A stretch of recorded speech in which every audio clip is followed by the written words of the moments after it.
Elezione all'unanimità dei voti espressi per Davide Giorgi. Sarà lui a guidare nei prossimi 4 anni il Comitato Paralimpico Veneto, che nel suo orizzonte più prossimo i Giochi invernali di Milano Cortina 2026, che si terranno dal 6 al 15 marzo. Veneziano, presidente della Polisportiva Terraglio di Mestre e delegato CIP di Treviso, a passargli il testimone a Ruggero Vilnai, per 12 anni alla guida del Comitato Veneto.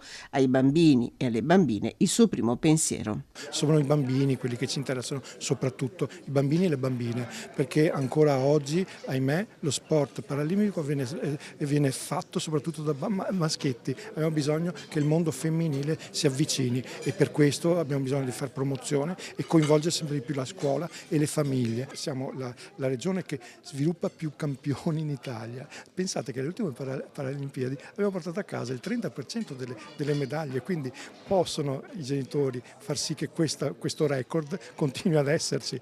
Un movimento in continua crescita, quello dello sport paralimpico, che nei 12 anni di presidenza di Ruggero Vilnai ha visto crescere entusiasmo e affetto. Sono quasi 10.000 le persone con disabilità che praticano uno sport in Veneto in modo continuativo nella fascia tra gli 0 e i 64 anni. Di questi, 2.550 sono atleti paralimpici.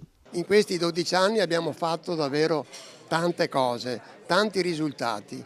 Abbiamo triplicato i tesserati, gli atleti, abbiamo triplicato le società sportive che si occupano di sport paralimpico, abbiamo fatto tante attività, abbiamo messo il cuore, la passione, soprattutto la passione. Nella giunta del CIP, che guiderà il comitato fino al 2028, anche Aurora Zaia, Daniele Pusinic, Maurizio Menin, Vladi Verdiero, Nicolò Toscano e Mirko Castellani.